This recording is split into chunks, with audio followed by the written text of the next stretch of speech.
Okay, so hi, how are you doing?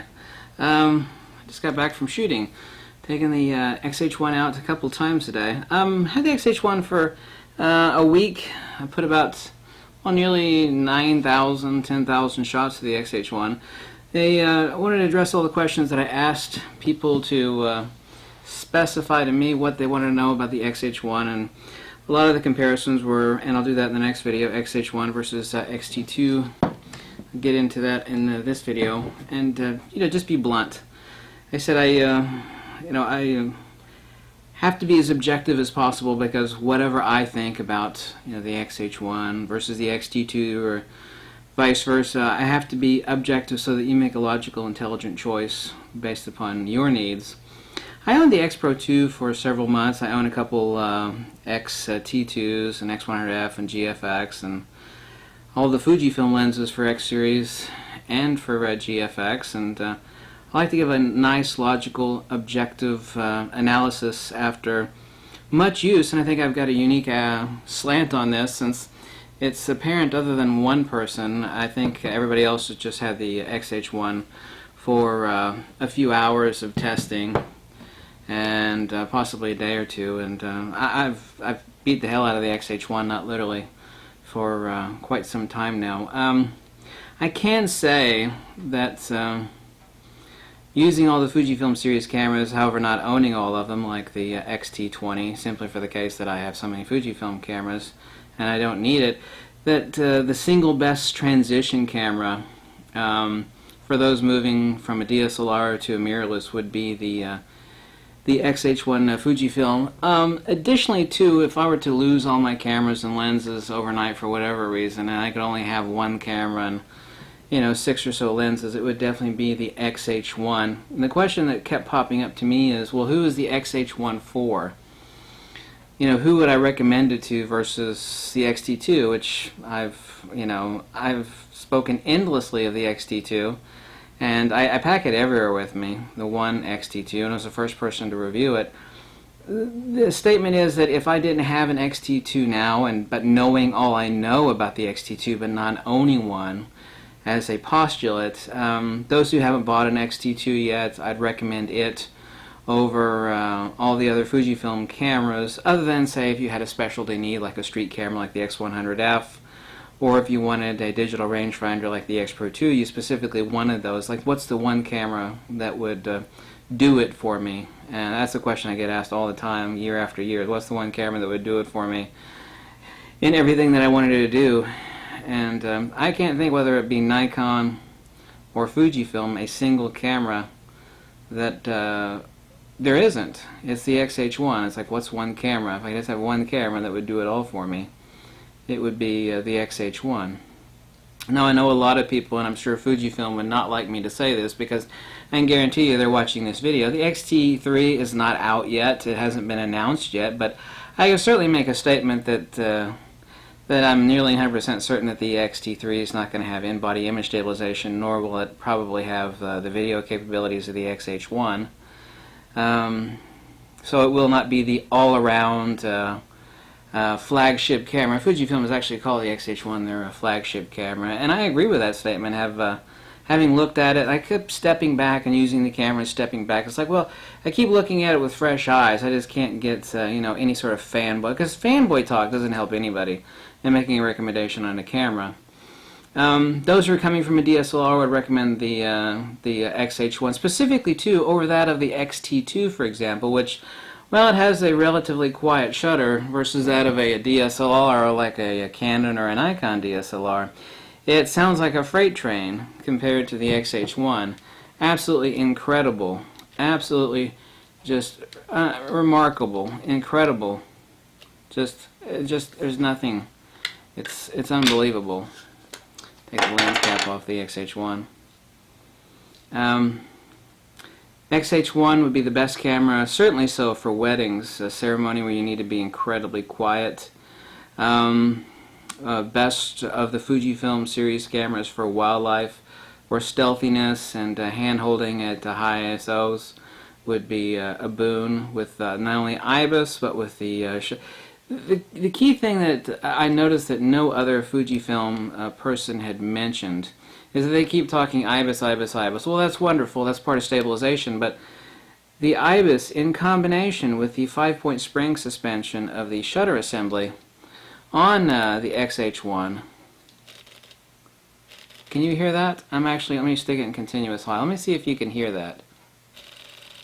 Can you hear that? I'm cranking out 8 frames per second. Can you hear that? Sounds like a baby mouse farting. It's nothing. There's no felt shock. I can actually sit here lightly with my fingers touching the X-H1 and feel no felt shock. It's very imperceptible. That, in the combination with, this is the only camera that I know of. There might be a Leica camera with this feature. I'm uncertain if that's the case, but certainly so between Fujifilm, Sony, Nikon, and Canon. There's no other shutter release out there that, of those manufacturers, that has a leaf shutter. On any other DSLR or mirrorless camera, you can actually feel the shutter release about to break over. You can actually feel that resistance. And you cannot feel that on the X-H1. Additionally so, the fact that you actually have better eye relief and are able to remove your face away from the back of the X-H1.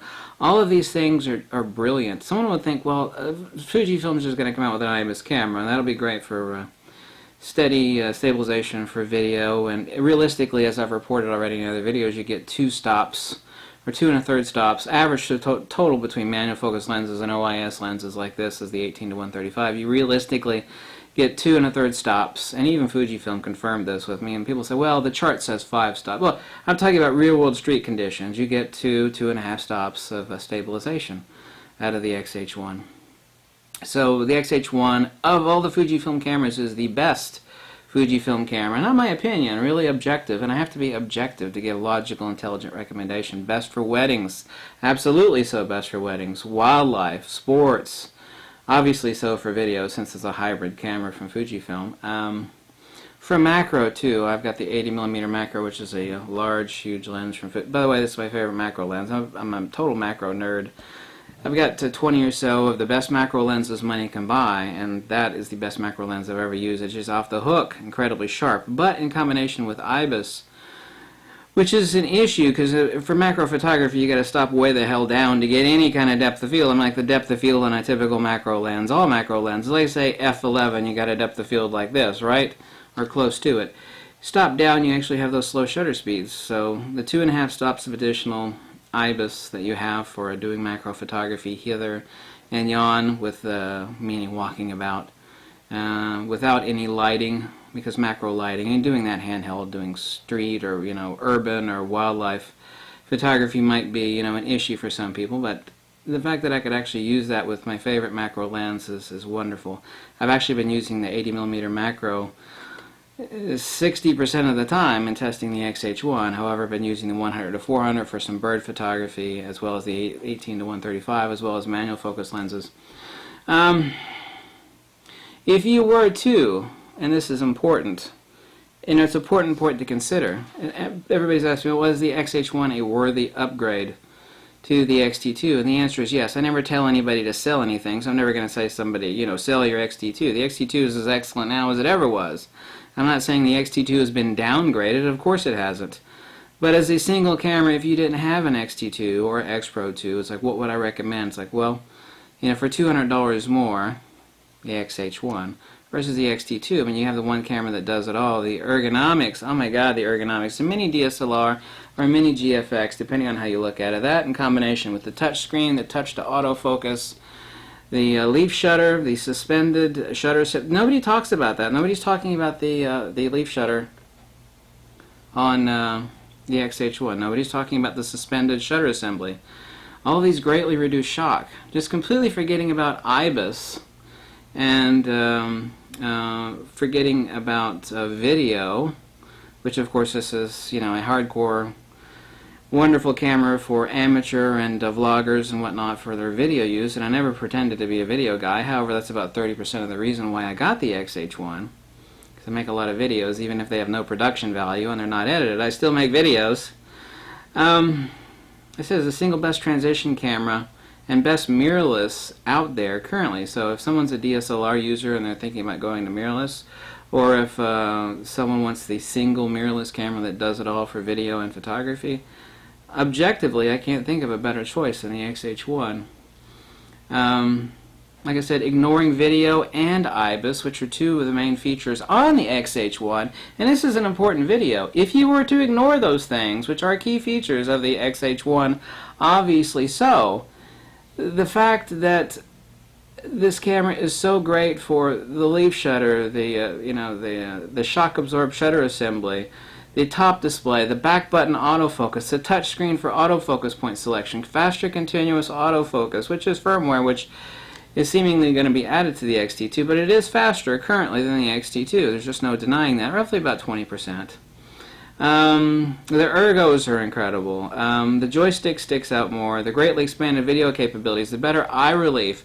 There are a lot of nuances which make this an awesome camera, completely ignoring. People say, well, I'm not a video shooter. Why should I get the X-H1? A lot of people ask me that. People say, well, I can handhold just fine. Forgetting about the IBIS, is the X-H1, that awesome of a camera relative to the X-T2? And the answer is flat out yes. And I thought long and hard about making that statement. Really, really did, because that's an important, bombastically large statement to make about the X-H1. And I asked myself, is that absolutely is valid? All of those points. The ergos, the leaf shutter, the touch screen, the better eye relief, the shock-absorbed shutter assembly, which nobody is talking about. I mean, can you hear that? You probably can't hear that. Unbelievable! Unbelievable! It takes a lot to shock me. Even I myself was shocked because everybody else kept doing the same thing in videos that people had a pre-production release of the X-H1. IBIS, IBIS, IBIS. Well, that's great. What about as a camera? What sort of additional features here and there make the X-H1 an incredible camera? I'll admit the IBIS for video is incredibly important. I'm not a video shooter. I will be using it, like I said, a third of the reason I bought it was for video, for vlogging. But what about as strictly a photography camera? A lot of people asked me that, and that was a question I was asking, and I didn't know the answer until I had it, and kicked this camera around the block a dozen times. The X-H1 is incredible. I don't sell stuff, and I always want to help people. I do not want anybody to spend money unnecessarily. Compared to the X-T2, the X-H1 is that much more of an incredible camera. It just is. I do not have the vertical grip for it yet, but obviously so. It has the same functionality of additional frames per second, boost mode, and 30-minute record time for 4K video, the same as the X-T2, so I know what to expect on the vertical grip, even though I haven't had it yet. But yes, the X-H1 is that much more of a camera, ignoring IBIS and ignoring video, because that wasn't just my question, like I said, but it was the question of many people asked me. They said, listen, I'm not really into that video, too much. I understand the gain of IBIS, but what about just the camera at its very core, forgetting those two things?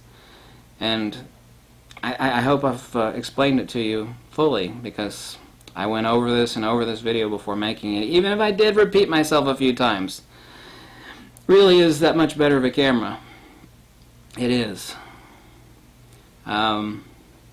Does have the same sensor. It does chew on the battery about 30% more than the X-T2, so that's the only thing I could fault. That could be fixed in firmware. Fault the X-H1 for. I have noticed slightly better performance at high ISO shots, and I've got some comparator shots up on the Flickr page. Only in a few color channels. Realistically, it's negligible. So high ISO performance is right at the X-T2, but they do seem to have improved it from the images that I've taken at 12,800 ISO using the exact same lens between the X-T2 and the X-H1. There does seem to be some high ISO performance increase. Not that the X-T2 is bad at all. So that's it. I hope you like this video. If you do, you click the link below. You could always drop me a buck or two. Tell me to jump off a cliff. I want you to be happy and spend your money wisely. I've borrowed this X-H1, but mine is on order. I should get mine within 72 hours or so from now. The X-H1 is a worthy upgrade. The two key important features about this camera, IBIS and the incredible expanded video capabilities. That's a given. Everybody's talked about that endlessly. But what else other than that? And I think I've explained that fully and objectively, that really a great camera. So stealthy.